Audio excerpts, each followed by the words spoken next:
வணக்கம் நண்பர்களே, உணவட்டும் தோட்டத்திற்கு மீண்டும் உங்களை அன்போடு வரவேற்கிறேன். இன்றைக்கி நம்ம தோட்டத்தில் பார்த்திங்கன்னா புதுசாக விதைகள் வாங்கியிருக்கோம். அது என்னென்ன விதைகள் பார்க்கலாம் வாங்க.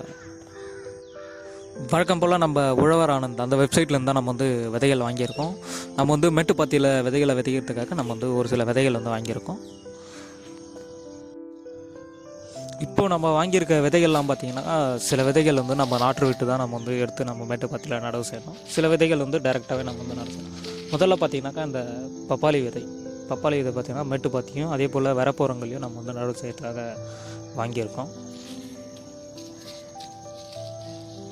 அடுத்தா பார்த்தீங்கன்னா சின்ன வெங்காயம், இது வரைக்கும் நம்ம இது ட்ரை பண்ணதில்லை. ஸோ அதையும் நம்ம வரப்போரங்களில் ட்ரை பண்ணலான்னு வாங்கியிருக்கோம். அடுத்ததாக பார்த்திங்கன்னா வீச்சில், இது நம்ம இதுக்கு முன்னாடி 2 டைம் வாங்கியிருக்கோம். ஆனால் ஒரு டைம் கூட ஒரு செடி கூட நம்ம வளர்த்ததில்லை. ஸோ இந்த டைம் ட்ரை பண்ணுவோம். அடுத்ததாக பார்த்திங்கன்னா இந்த கத்திரி விதை, அடுத்ததாக பாகற்காய், அடுத்ததாக பார்த்திங்கன்னா இந்த மக்காசோள விதைகள், இதுவும் மேட்டுப்பாத்தியில் அங்கங்கே நடவு செய்யும். அடுத்ததாக பார்த்திங்கன்னா வெள்ளரிக்காய்,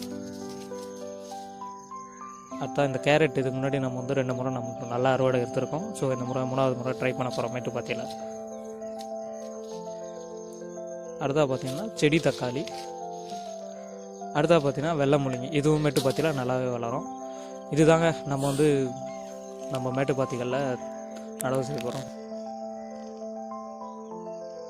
நம்ம தோட்டத்தில் விதைக்கிறதுக்காக விதைகளை வாங்கியாச்சு. அடுத்த கட்டமாக இந்த மேட்டுப்பாத்திகளை தயார் பண்ணணும். ஏன்னா தான் இந்த மேட்டுப்பாத்திகளை தயார் பண்ணாலும் இந்த கோழிகள் அந்த எல்லா பாத்திகளும் செதைச்சி வச்சிருது. ஒரு சைடு நான் தக்காளி விதைகள் வச்சுருந்தேன், அதையும் கோழிகள் செதைச்சிச்சு. ஸோ கோழிகள் உள்ளாராத அளவுக்கு நம்ம இந்த உயிர்வெளிகளில் நம்ம ஆல்ரெடி வச்சுருந்த கோழி வலை, இந்த ப்ளூ கலர் வலை ஒன்று இருக்குது, அது நம்ம அந்த உயிர்வெளிகளை போட்டு இந்த கோழிகள் உள்ளாராத அளவுக்கு தடுத்துட்டோம்.